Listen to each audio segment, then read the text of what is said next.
Here is a tutorial on how to make the Los Illuminados blue medallion from Resident Evil 4. I'm making the one from the remake because it is different from the original version. And I really like how this turned out. It's really pretty and it's awesome. And if you want one of your own, here's how to make it. You'll need paper and a pencil and eraser, some black 5mm EVA foam. I would recommend using blue 2 or 3mm EVA foam, but if you don't have that, you can just paint white EVA foam or get a special kind and make it all glittery and pretty. Next thing you'll need is some twine or yarn like this, hot glue gun and glue obviously, and then scissors. If you're using the blue foam or painting your foam blue, you will need a glue stick and blue glitter to give it that shine. You will also need orange paint, dark red, some dark metallic silver, a paintbrush, and an X-Acto knife. And to hang it, I'm using this chain I cut off some toy handcuffs I got from the dollar store. And you'll also need a reference, obviously. I'm using the concept art from my game, but you can just look it up.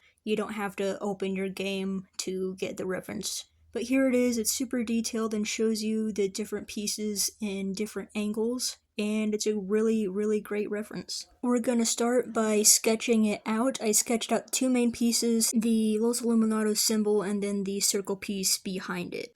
I just folded the paper in half and only drew half of the design. Once you have those cut out, you can trace them onto your black 5mm EVA foam and cut them out with scissors. I'm gonna cut out the center pieces with an X-Acto knife because it's easier. I used my hole punch to cut a hole at the top of the Los Illuminados symbol so I can hang it later, and now I'm gonna trace the inner circle of this frame and then leave a little room around it so it can be glued onto the edge. The game has square holes for the thread to go through on the rim, but I'm doing circles because it's easier.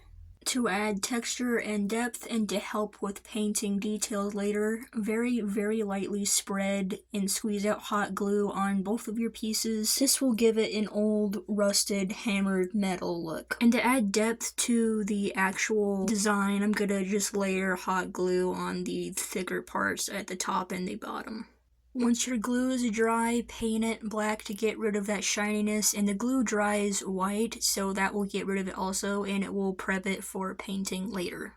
And now for the hardware, you're going to want a big circle with a big circle in the center, and then two on the side that fits the bottom of the pendant. A small one with 3 circles that will fit at the top. Then this rounded V shape that will hook to the bottom of this circle here that we will thread our string through, and that will attach to this piece. Last piece is a small circle with a U shape that will glue to the bottom, and that will attach to the top piece. And now we can paint them silver as our base. You don't have to prep the hardware pieces, you can just paint them. And now for my favorite part, which is painting. Take your dark silver paint and rub it all over your pieces, and then quickly wipe away lightly, and it will leave the dark paint in the grooves and cracks, and it'll give it super nice detail and texture. Here you can see the very obvious difference it makes. And if you want extra depth and to make it look dirtier, take pure black paint and do the same that you did with the dark silver paint. And here's what it looks like with and without the extra dark painting. And for the rest, I take my dark red and just splotch it and smear it in random places, and then I go on top of it with a bright orange. Here I use way too much. Use very, very little bright orange when you're doing this, but I'm just dabbing it and wiping it away in places to make it look dirty and random. And don't forget to spread the rust onto these sides. Here is before and here is after of adding black wash and then the rust painting. In the creases and corners of the raised parts, I put black and wipe away a little bit just to show where dirt and grime collects. With those two painted, now we can work on the actual medallion. I'm going to put some glue on the blue piece. Make sure it's streaky and not fully covered with glue, and then you can dab and spread around the glitter on it. Make sure to shake away the excess glitter so you don't get it all over your metal pieces, and then glue it onto your piece. And for the threading of yarn, I just made a bunch of big knots at the end of my string and then threaded it through the symbol and then the other holes of the frame, and I tied it to it. And for the bottom, I just threaded string through it, and that's where I'm going to shred the rest of that string through the holes of the smaller piece at the bottom. And for the top, I just did the same thing. I made a bunch of big knots and then threaded it through the holes. For the string off of the main piece, put the string through the 4 corners of holes on the small piece, and then we can put string through the alternate holes. I just tied the string around the side a little bit to give it strength and to make it stay in place.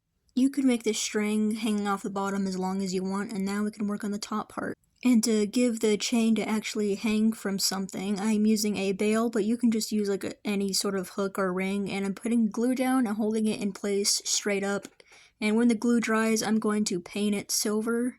And when that dries, I'm going to string some string through it and then hook it to this U part at the bottom. And I'm threading the string back through the original hole and tying it off on the side. And with my jewelry pliers, I'm going to open one of the links on my chain and then hook it through that bail I just glued on and painted, and now we have a finished Los Illuminados blue medallion. Hopefully this tutorial helped you on making your own blue medallion. Sorry that I forgot to film the threading process of the yarn, but you can look at picture references to help you see where the yarn goes, and I will leave you to target practice, strangers.